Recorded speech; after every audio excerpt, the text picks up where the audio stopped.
murabikurikirana neza biri kugenda neza kandi nizere yuko turimo turabashitsaho uko ibintu birimo biragenda mu kanyisase Ambassadeur zobashitse reka turabuko birimo biragenda muri kano kanya turabishe kamera hariya kugira ngo tugerageze kwerekana uko birimo biragenda ngira ngo nkuko murabibona nyakubahwa raje hanyuma ibintu bigiye gutangira hanyuma mu kanyisase muraca mu vyibonera neza kandi mukomeza kudukurikiranira hafi uyu ni Gerard kuri mic hanyuma ku buhinga bwa kamera ni Royalty DJ Easy ni wari ku buhinga bw'ivyuma karibu cyane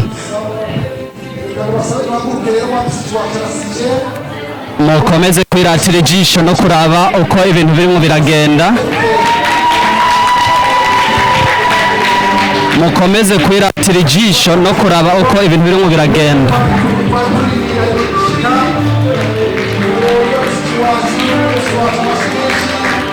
kameramani nawe ntava ku buhinga bw'ivyuma abarimo baradukurikirana mwese ngira ngo murimo muravyibonera cyane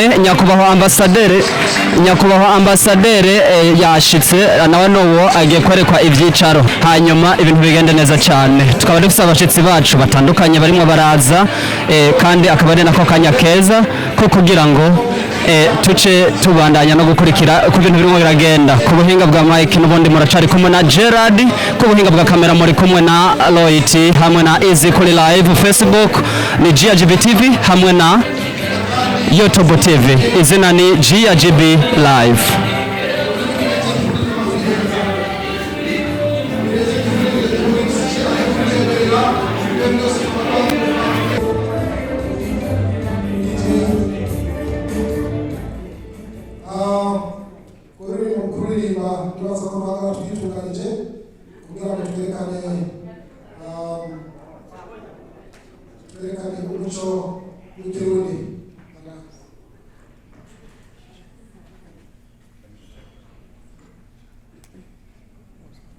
We are going to sing a Burundi national anthem, and as we sing the song, we want everybody to be standing.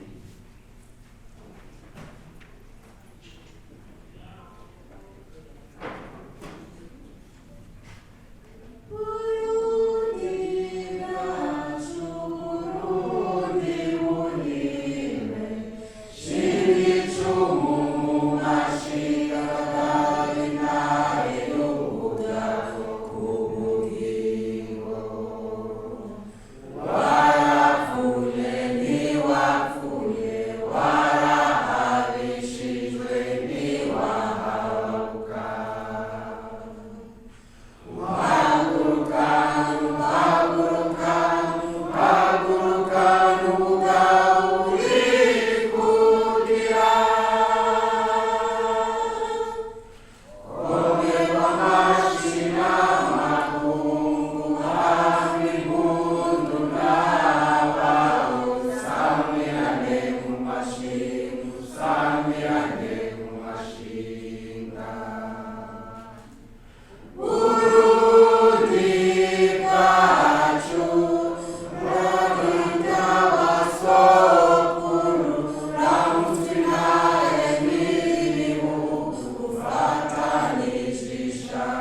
Sawa sawa, reka basi ndabasabe mubyagire mufate ibibanza byanyu.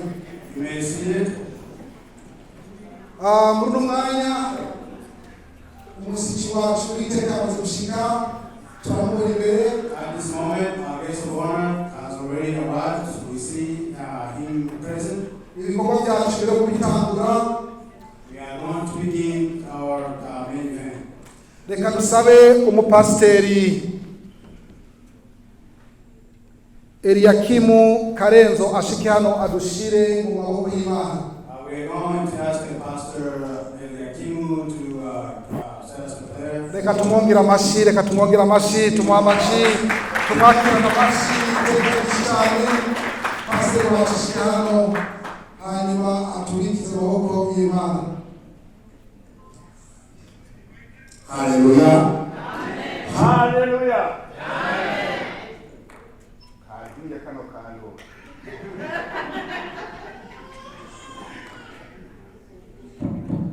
Hallelujah.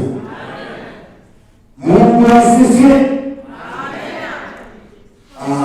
Turi hano kubw'Imana yo mw'ijuru, lazima tumaze tuyishimire. Imana ishimwe cyane, kuko ntashobora gukoreka Imana itarimo. Ibikoreka byose biba biri mu Mana, niho bigera ku murongo. We are here because the grace of God.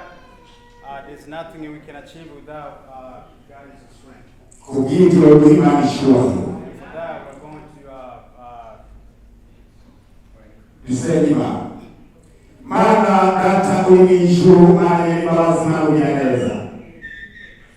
turagushimye, turagukengurukiye kuko watwemereye kuri iyo tariki hejuru ko turazima, kandi wari usanzwe uzi iyi tariki ko tuba muri kino kibanza.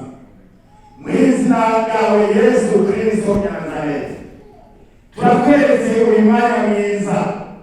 Wabonye ko tuba turi hano imbere y'inyoga zawe, wabonye ko tuba turi hano dukoraniye hano, kubw'ibyo n'uhabwa icyubahiro n'amashimwe. Ndakweretse Mana mw'ijuru, kino kibanza usheke ubitunganye, ibigiye gukoreka hano byose n'ubwobe nawe. Mana y'imbabazi, ndoge kubereka umushitsi wawe wacu watuzaniye kuri uwo munsi muri iyi karende, wabonye ko iyo tariki abari hano. None turasabye uragire muri iki kibanza, kandi waguhezagire amajambo yatuzaniye, ariko biseke yatuzaniye agiye kuturumururira mu izina ryawe Yesu Kristo. Uze kuba bikuwe gukora utubutubanye, kuko Mana mw'ijuru turazi kwesa kubwawe, kuko natongora kutava kuri wowe. Kubw'ibyo tumusize mu maboko yawe Mana mw'ijuru, natwe tujye kwakira tubwira, uje kuvyumviriza kandi udushire wituze, twese twumva amatwi. Kandi Mana mw'ijuru, ndabohesheje urugoyogo, ndabohesheje imitagira ikimazi cyose, ariko imfise ikimazi cyose yabihaye kaze mu izina rya Yesu Kristo. Urakoze kubana natwe, urakoze kutubagira ahantu, natwe turugorwa nawe, ni mu izina rya Yesu Kristo mw'ijuru. Amen. Amen. Tumwongera andi mashi. Umupasiteri wacu azize kudushira amaboko y'Imana. Nk'uko dusanzwe tuzi, uyu munsi itukora bijyamo tuje kuganira n'umuntu n'icyubahiro. Uwo ni mwaje kati umuvyeyi wacu aserukira ubutaka muri Amerika, Ambassadeur. As we all know why we're here today, we're here to witness the great day of our great honor to our ambassador. Nawe mujatuna haja akaba yitwa Jean Dodier Ndikumana. So ikaze mtamu wacu uvye wacu ni mahoro abari barabaja mu bintu bitandukanye. We have people that came from different areas of the country. Mugabo musi twashimye bura ngabo tuganire nawe. We here because we want to hear what you have to say. Mugabo twashikiyo nkuko tusanzwe tumenya abarundi kazi twabaterana imico kama y'intambo, ukuvyi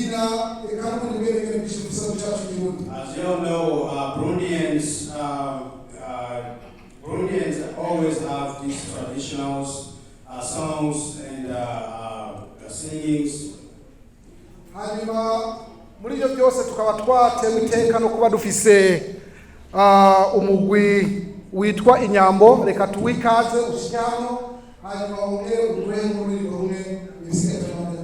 And before we head, we want to welcome the Inyambo group to come and sing for us.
Amashyi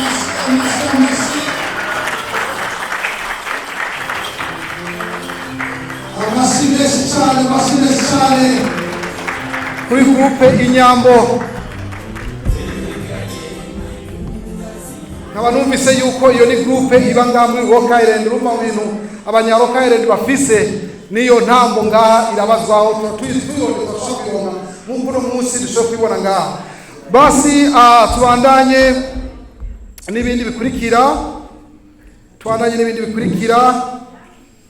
uno mwanya reka uko twese kurarega uko tambuye kuvuga tuva mu mihingo itandukanye mugabo hariho umuntu yashoboye kudukoranya twese hamwe ariko yazaye icyumviro cy'uko dushobora kuboneka uno mu akaba yitwa community leader akaba yitwa Steven Runga ashike hano abahe ikaze avugana mwebwe amajambo abiri cyane atatu tumamashi muge Steven azoba ariko ashike hano. Steven Yamaro izina nitwa Steven Runga. Isabella knows that. May peace be with you. My name is Steven Runga. Nkuko mubizi nsanzwe aserukiye community y'abarundi bari ngaha muri Illinois. As you all know, I am a leader of the Indian communities in Illinois. Turamaze imyaka itari mike dukorana n'abarundi ariko kandi n'inzego za leta ngaha muri Amerika. It's been 5 years that we've been working with the Indian community and even the government. Uyu munsi ni umunsi udasanzwe muri community yacu. Today is a very special day in our community. Uyu munsi twaramutse duterwa iteka n'umushingamateka Mike. Today is a day that we've been honored with Mr. Mike Congressman. And twongeye kandi duterwa iteka na nyakubahwa Richard. We've been also honored with Mr. Richard. Ariko kandi twatewe iteka na nyir'icyubahiro aserukira Burundi ngaha muri Leta Zunze Ubumwe za Amerika Jean. By the most of the thing, we've been also honored with His Excellency Mr. Ambassadeur, who represents the Burundian in the United States of America.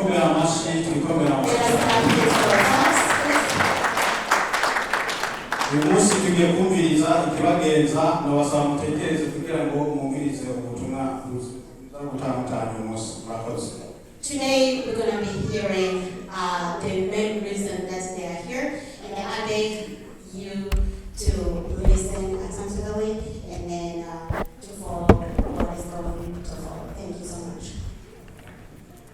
Urakoze cyane Steven, tumwongera amashi Steven. Sasa hanyuma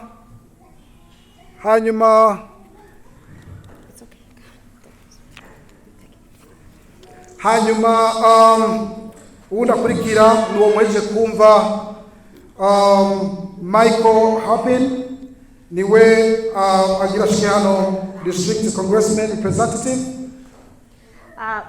Ukurikira ni umushinga ntahe Congress Mr. Mike twagira tumusabe azenga kugira ngo nabadushikirize ijambo. Reka tumuhaguruke ahaguruke ashike hano mu kwashika ngaho nasabye twongeye tumuhamashira nyene. We're going to ask him to stand up and please. So clap your hands for Mr. Congress Mike.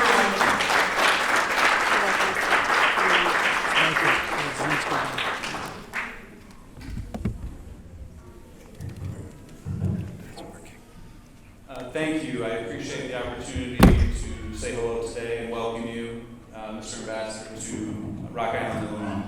Murakoze cyane kuri iteka muduteye kutwakira ngaha kandi no kubona tuje kubonana n'umuserukizi w'abarundi hano muri Illinois.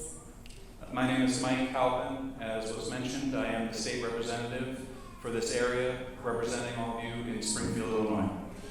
Nkuko mubizi nitwa Mike nkabanjewe ndongoye ngaha muri Illinois nserukiye abantu hano muri Illinois. I live here myself in Rock Island, the city of Rock Island, and so I do welcome any of you from out of town or out of state for being here today. Ubwanje mbangaha kandi hano muri Rock Island hanyuma kandi ndabona kubakira muri hano iwacu. And this is a very special occasion. We don't often have ambassadors come to the Quad Cities, and I think it speaks to how important this community is, not only to the Quad Cities, but to the country of Burundi. Uyu munsi udasanzwe kuri twebwe kandi hano iwacu muri kano karere k'iwacu kubera ko ntabwo bimenyerewe yuko abambasaderi cyangwa abaserukizi b'ibihugu tubakira muri kano karere kacu. Rero ni iteka ridasanzwe kuri twebwe nka jewe cyane Michael.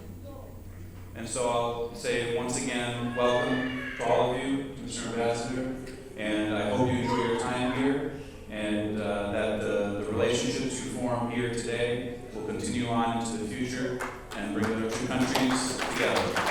Ndabashimiye rero kandi mwese ndabakiriye kandi nongeye kwakira umushinga ntahe aserukiye igihugu cy'u Burundi Leta Zunze Ubumwe za Amerika. Tuzofashanya kugira tugiranire imigenderanire mu bihugu byacu kugira ngo tugire imigenderanire myiza. Thank you so much.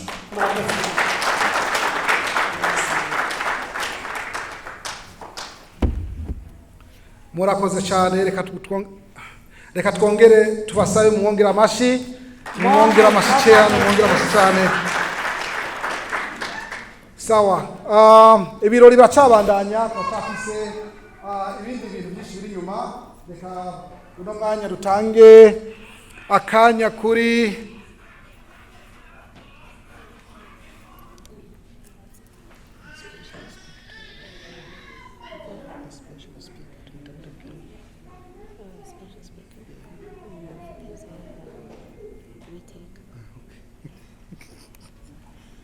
sawa.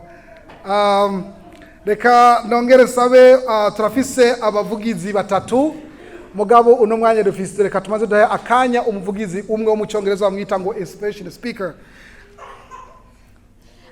Nkuko mwari mubizi twari turindiriye niba ari umusimuzi wacu uyu munsi nariko ndamufasha kubera ko bari bakiri mu bindi bikorwa.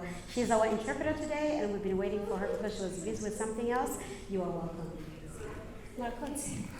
Okay, reka dutange akanya kwa Terence Sinabajije ashike hano. We're going to ask Terence Sinabajije to come up front. Okay. Your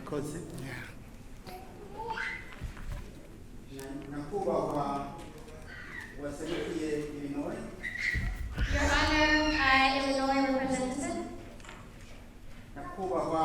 urongoye no muci wa Rock Island n'umufasoni wawe. I forget your name. Richard. Your Honor, Richard and his wife. Banyakubahwa murongoye ama shengero. Your Honor, the head of churches. Nyir'icyubahiro urongoye Uburundi ngaha muri Amerika. Your Honor, Mr. John Dodier. Dr. John Dodier Kumana. My mic. Dr. John Dodier Kumana. Turabahaye ikaze kandi turabaramukije. We welcome all of you and we are greeting you guys.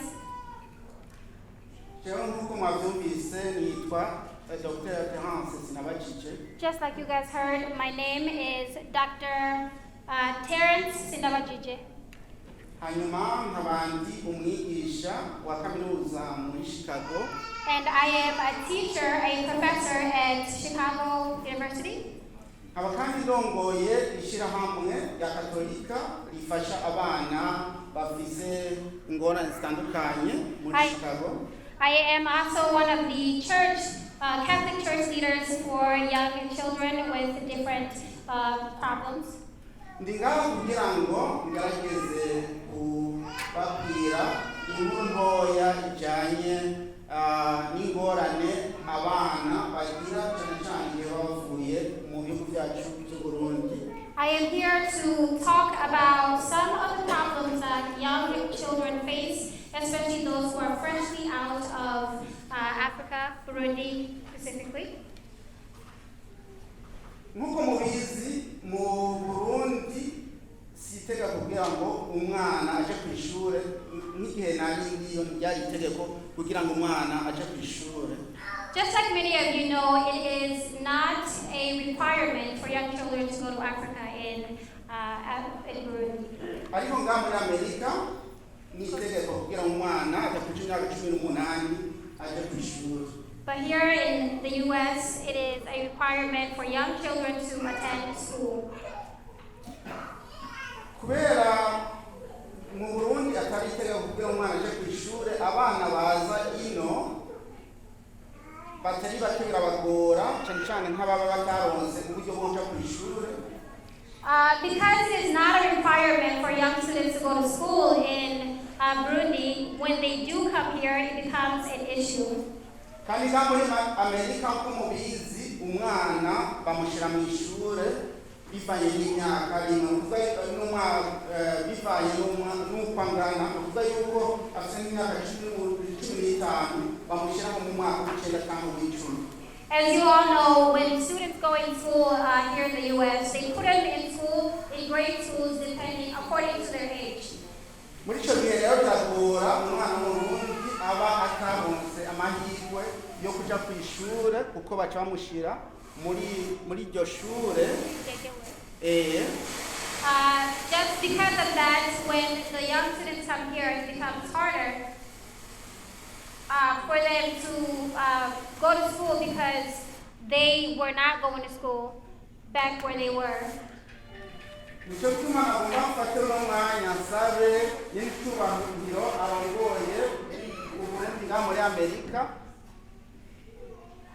gerageza kuhimiriza abana hariya mu Burundi kugira ngo baje ku ishuri kuko tubizi ari bwo Burundi bw'ejo. This is why we ask for help that young students in Burundi go to school because they are the tomorrow. Nasaba kandi na bantu bakiri bato muri ngaha muri Amerika tugerageze tuje ku ishuri kuko ngutuko tubizi ishuri ni ikintu gihambaye. He also asked the young students that are here in America, in this room, wherever you are, that you do go to school because it is the most important.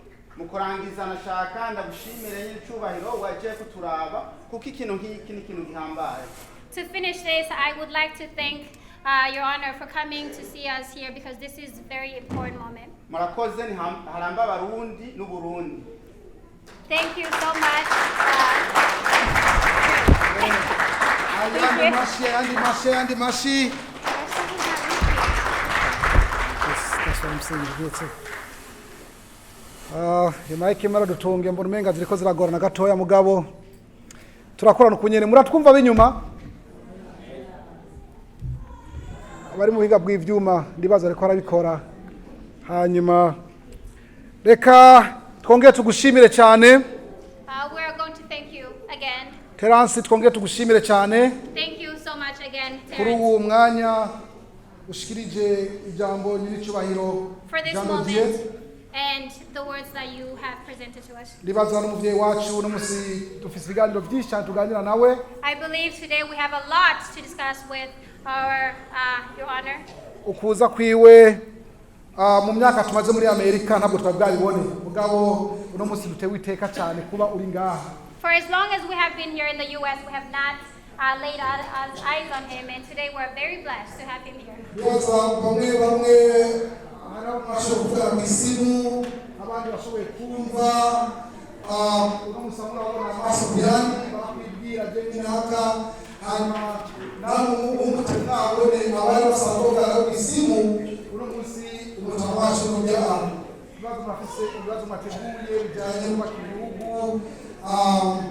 Ibyacu bamwe dusanzwe dukorera hariya so rero twacu nibaza ariteguye ibyo kugira icyo bivuzeko.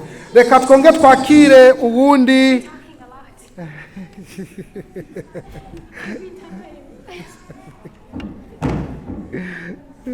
reka twakire count guest speaker Richard Brunk, Count Board Chairman. We're going to welcome the board chairman, Richard Brunk. Yeah. Yes. Basi tumumpera amashi.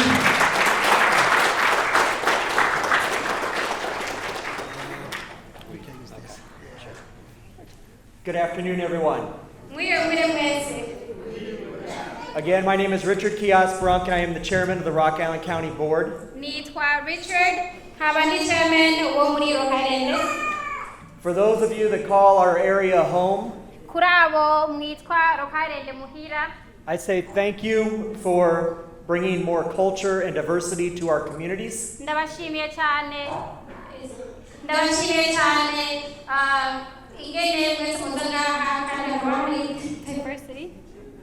For those of you that are visiting us today, welcome. Kuri abo baza bashitse uno munsi, karibu karibu. And Mr. Ambassador, welcome to Rock Island County, Illinois. We're pleased to have you, sir. Ambassadeur wacu karibu muri Illinois, twishimiye kubana nawe. For those of us that were here about a month ago, my first time actually learning more about Burundian culture. I'm sorry. You heard me speak about my family heritage. I am the second generation in my family to be born here in the United States. My grandparents having come from Mexico as children. Basokuru banje bavuye muri Mexico bakiri abana. Growing up, I learned a lot about our heritage and our culture with dance and music and other traditions. Nkura narize byinshi by'imico yacu, intambo n'ibindi byinshi. I come from a very large family, and every generation continues to teach our children and our grandchildren about that culture. Mva mu muryango munini cyane, umuco wacu turabanya kuwigisha abana bacu n'ababo turabanya kutigisha. So we all are very proud of being American citizens, and we are very proud of our country here. Twese turishimiye kuba turi abanyamerika kandi turishimiye igihugu cyacu. And at the same time, we remain very proud of our heritage and where we come from. Kandi twishimiye n'igihugu nyine twavuyemo n'imico yacu. So with that, I am very pleased to see everyone here this afternoon, and I urge you to continue to cherish your culture and where you come from. Kandi arishimiye cyane nk'uko yavuze kuba ari ngaha kandi mwese arabasabye mugumane akaranga n'umuco wanyu. Thank you. Murakoze.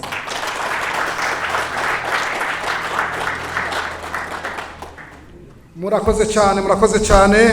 Thank you so much. Reka tumwongere amashyi kandi basi ibirori biracabandanya. Reka uno mwanya twongere duhe ikaze. We are going to continue, and this time we are going to give another welcome. Uno mwanya duha abantu babiri. Nabonye tuvuga ko ari inspiration speaker. We are giving two people welcome. Ibrahimu Mbanza Mahigo na Yvette Nishimwe Basiano. Basi mwambera mashi 2021 Miss in America. Sasa.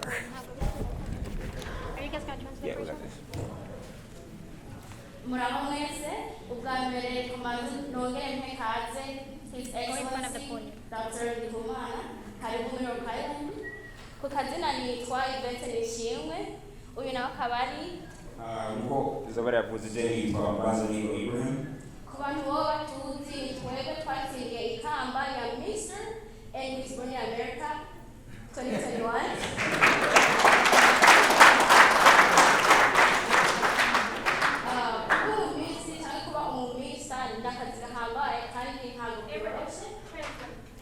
I'll translate to what she's saying. She says that last year we were honored to win the Mr. and Miss Muri America pageant 2021.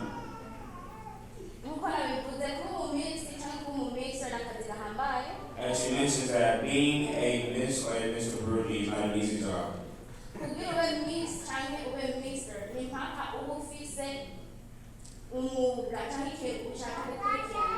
When you do win the pageants, you must have a platform in which you stand for.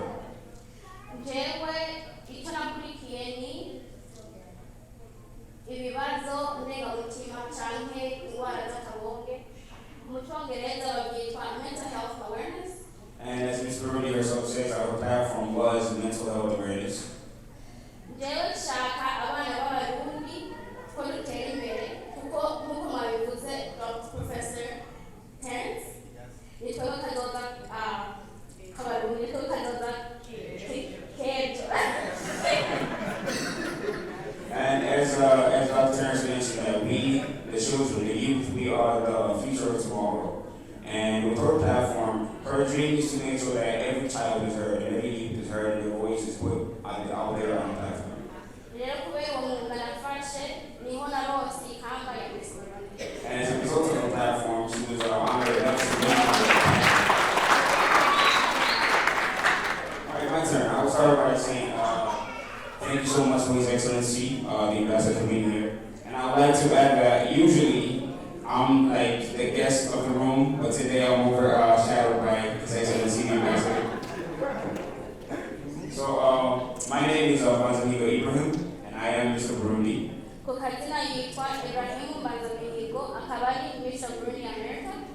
And my platform is on community involvement and community inclusivity, and my platform is called A True Perspective.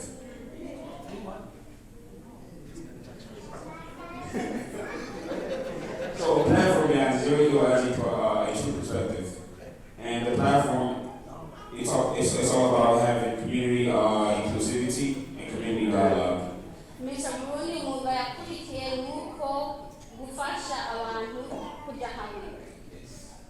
And as of 2 weeks ago, I actually hosted events here in the same place in this venue.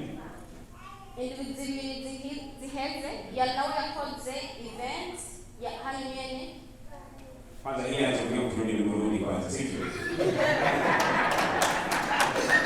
Nakumbuka ati ibizi aje narakoze ibirori byabaye ahayene turi byari gushira community wacu kuba nikorera tugiye kandi nkuko mubona Mr. Richard Brown was also one of my guests. He was here as well, so it's good to see him.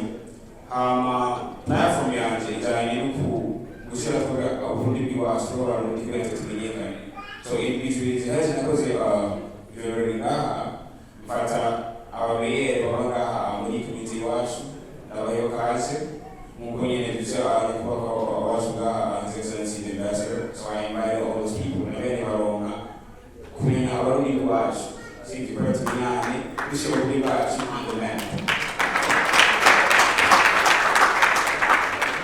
And kimwe mu reason why twiga kuvuga ati ko iyi pageant iwacu Mr. Muri America yatabandanye kandi izoba itariki 18 z'ukwezi kwa gatandatu.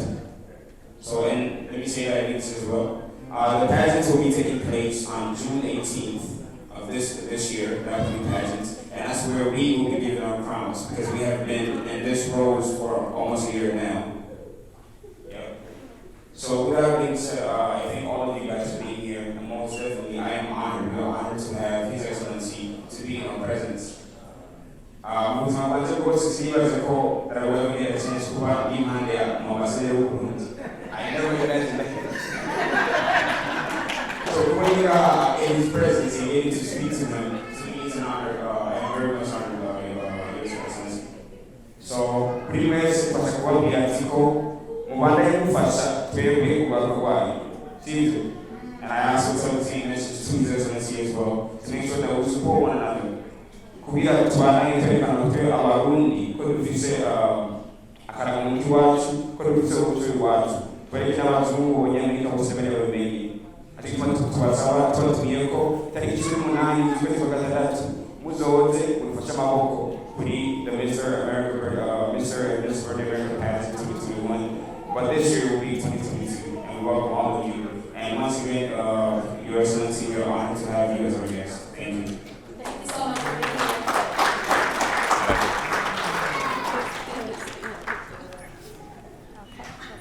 Amashimwe cyane